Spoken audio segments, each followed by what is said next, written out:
Assalamualaikum warahmatullahi wabarakatuh. Halo, apa kabar teman-teman semua? Mudah-mudahan dalam keadaan sehat walafiat tanpa kekurangan suatu apapun. Dan jumpa kembali dengan channel saya, channel Surya Utama 22, channel yang membahas seputar budidaya ikan lele. Nah, pada kesempatan kali ini saya mau membagikan pengalaman saya soal bagaimana cara pembuatan kolam terpal modal murah hasil mewah. Dan akan saya jelaskan juga bahan apa saja sih yang harus kita gunakan dan berapa modal yang saya habiskan dalam pembuatan kolam terpal kali ini. Sebelum berlanjut ke videonya, untuk teman-teman yang baru saja mampir, jangan lupa selalu dukung channel saya dengan cara klik tombol subscribe-nya ya. Jangan lupa juga nyalakan tombol notifikasinya agar tidak ketinggalan video terbaru dari saya. Follow juga Instagram saya apabila teman-teman ada pertanyaan, langsung ajukan di DM Instagram saya. Klik link yang ada di deskripsi, nanti akan diarahkan langsung di DM Instagram saya.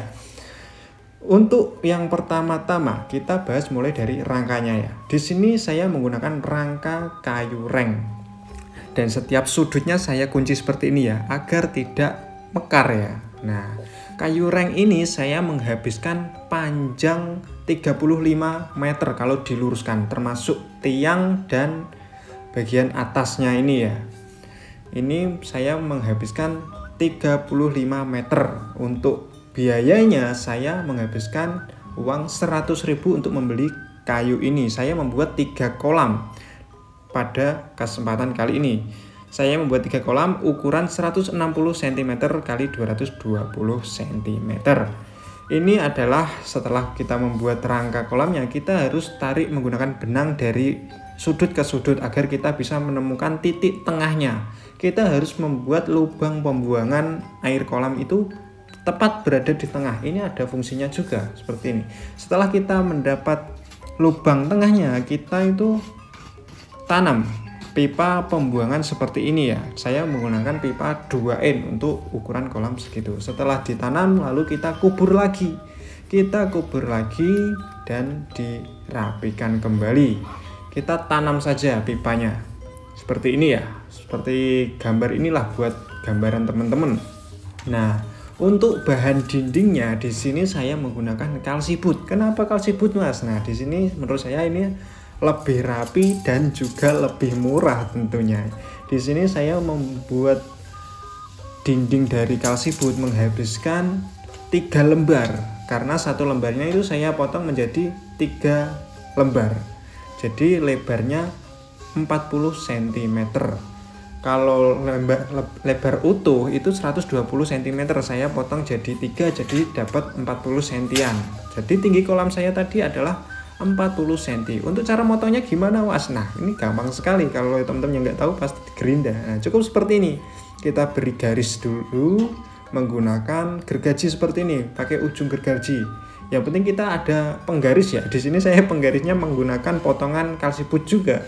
Buat saya garis, terus saya pakai ujung gergaji ini untuk memotongnya, nggak sampai patah, yang penting ada bekasnya lah. Terus kita tekuk ke bawah seperti ini. Nah, ini akan rapi sekali motongnya, nggak perlu menggunakan gerinda untuk pemotongannya. Inilah yang membuat saya lebih mudah dalam memotong kalsibut ini. Setelah itu kita pasang ke dinding kolamnya dan kita paku untuk menempelkannya. Untuk pakunya ini saya menggunakan paku kalsibut ya, agar tidak lepas, karena paku kalsibut itu kepalanya lebih lebar, jadi tidak lepas seperti itu. Ini adalah penampakan kolam yang sudah tak pasang kalsibut. Nah, rapi sekali ya, slim untuk sekatannya. Di sini harga kalsibut itu 50.000 per lembar. Jadi saya menghabiskan 3 lembar habis 150.000 untuk pembelian kalsibut ini. Lumayan murah ya dan rapi juga sih. Catatan penting, teman-teman harus lebih dekat ya jarak tiangnya agar tidak mudah pecah ya. Nah, tapi menurut saya sih aman sih. Kalau teman-teman pengen tinggi yang lebih tinggi juga bisa. Ini adalah penampakan kolam yang sudah diberi dinding full, sudah ada dindingnya semua. Di sini dinding menggunakan kalsibut. Dan untuk sekatannya ini tetap ada tiangnya ya, di tengah tetap ada tiangnya. Nah, seperti ini ya. Setelah ditanam lubang pembuangan, sudah ada dinding kalsibutnya, kita ratakan bagian dasarnya. Nah, ini adalah proses pemadatan tanah. Kenapa harus dipadatkan? Untuk teman-teman yang pemula pasti belum tahu. Kalau tidak dipadatkan, nanti setelah diberi terpal, kita injak-injak, kita panen, itu nanti dasarnya akan bergelombang. Maka dari itu sebelum dipasang terpal, kita harus padatkan terlebih dahulu. Dan kita buat dasarnya itu lebih rendah ke arah pembuangan. Nah, berikutnya adalah kita harus memberi alas pada kolam. Dasar kolam kita lapisi. Apa mas fungsinya? Kita melapisi alas ini, dasar kolam, tujuannya adalah agar terpal yang kita pasang itu awet, tidak kena luka langsung dari kena tanahnya ya. Kadang di tanah kan ada batu kecil-kecil, itu yang bisa membuat terpal kita itu robek dan akhirnya bocor. Maka dari itu di sini saya lapisi dasarnya. Nah, untuk berikutnya kita ukur kebutuhan terpal kita itu berapa sih. Nah, cara ngukur saya seperti ini. Tingginya terus sama lebarnya, terus tinggi 2 kali ya, kiri kanan ya, sama lebarnya itu ditambah. Tapi jangan ngepres ya untuk motong terpalnya. Kita harus dilebihin sekitar 20 cm atau 10 cm agar kita bisa maku saat masangnya nanti. Nah, ini adalah saya sudah mendapat ukuran terpal dari pengukuran tadi. Sudah saya potong lalu saya lipat. Lipatnya ini enggak sembarang lipat ya. Pinggirnya itu kita lipat sesuai tinggi kolam kita tadi. Kalau tingginya 40, ini saya lipat 50 cm agar ada lebihannya 10 cm buat maku nanti. Kiri saya lipat 50 cm, kanan saya lipat 50 cm, begitupun persegi saya lipat semua. Dari sisi kiri, kanan, atas, bawah itu saya lipat 50 cm semua. Yang penting itu kolamnya bisa masuk, nanti kita bukanya itu di saat di kolam kita ya. Kalau kita nggak tekuk dari sini ya, kita tekuk terlebih dahulu. Kalau kita nekuknya di dalam kolam nanti malah kita repot. Kalau kita sudah mendapat ukurannya, kita tekuk saja. Nah, ini adalah setelah ditekuk seperti ini adalah ukuran kolam kita, ukuran dalam kolam kita. Seperti ini ya. Ini kalau saya tadi menggunakan lebar 160 kali 220, ya jadinya ini. Nah, lipatannya ya ukurannya segitu. Setelah dimasukkan ke kolam seperti ini terpalnya ya, lipatannya kan pas ini ya. Jangan langsung dipaku semua muter, jangan. Nah, masangnya seperti ini ya, tekukannya ya, diperhatikan. Tapi jangan kita tekuk langsung, jangan kita paku langsung, jangan langsung jadi maksudnya. Kita paku sudut-sudutnya saja. Terus kita isi air seperti ini belum kita pasang lubang pembuangannya, belum.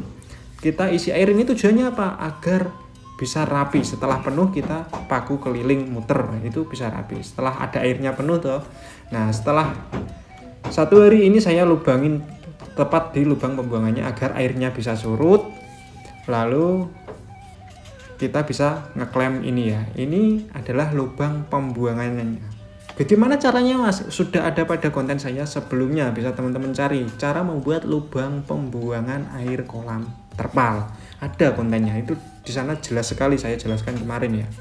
Ini adalah lubangnya, rapi dan kuat. Nah, ini adalah caranya. Untuk biaya terpal habis berapa mas? Nah, di sini saya menggunakan terpal A12 ya, lumayan lah, menengah lah. Ya nggak terlalu tebal, nggak terlalu tipis. Kalau teman-teman pengen lebih murah ya ada yang lebih tipis, ada A8 atau A5 pun ada kayaknya ya. Kalau nggak salah sih A8 itu paling tipis, nggak tahu kalau ada lagi yang lebih tipis. Di sini saya menggunakan A12. Habis modal buat pembelian terpal itu saya habis 250.000 untuk pembelian terpal kali ini. Nah, ini kenapa kerannya saya taruh di pinggir kolam seperti ini? Ini ada fungsinya semua, Kenapa saya taruh di pinggir-pinggir seperti ini kerannya ya? Untuk konten berikutnya mungkin ya akan saya jelaskan apa manfaat pemasangan keran di pinggir seperti ini dan pembuangan di tengah dan harus menggunakan toren. Untuk konten berikutnya insya Allah saya akan buatkan sirkulasi airnya itu dari mana, sumber air dari mana, cara pengairannya itu seperti apa akan saya jelaskan pada konten berikutnya. Maka dari itu untuk teman-teman yang baru saja mampir, jangan lupa selalu dukung channel saya di subscribe ya. Ini harus ada got pembuangan ya, agar tidak kemana-mana airnya nanti. Untuk sumber air, cara pengairan itu sangat mendukung sekali bagaimana agar kita itu bisa berhasil pada budidaya ikan lele ya. Nah, saya rasa cukup sekian ya. Mungkin ada pertanyaan, teman-teman bisa tanya di DM Instagram saya. Kalau teman-teman tanya di kolom komentar, mungkin akan ketimbun dengan pertanyaan teman-teman yang lain. Terus modalnya habis berapa Mas? Nah, tadi kan modal kayu 100.000, kalsibut 150.000, 3 lembar, terpalnya 250. Kita buat yang lain-lain itu seperti keran, pipa pembuangan itu buat 100.000 saja lah. Jadi kita menghabiskan modal 600.000 untuk pembuatan kolam. Kali ini mendapat 6 kolam ya saya. Maksudnya 3 kolam ya. 3 kolam habis 600.000. Menurut saya ini lumayan murah dan bermanfaat sekali. Ya. Penting sekali ini. Penting sekali kenapa keran ini harus ditaruh di pinggir. Kita habis 600.000 itu murah untuk kolam yang lumayan mewah. Kalau kita pengen lebih murah lagi, kita bisa menggunakan full bambu. Mungkin kita cuman menghabiskan modal 300.000 untuk 3 kolam seperti ini ya. Tapi ya kurang rapi, tikus bisa makan. Kalau ini anti tikus pokoknya dah. Ya, saya rasa cukup sekian. Mudah-mudahan video sekali ini bermanfaat buat teman-teman semua, khususnya teman-teman pemula. Kurang lebihnya saya mohon maaf. Saya Surya Utama. Sampai ketemu di video berikutnya. Assalamualaikum warahmatullahi wabarakatuh.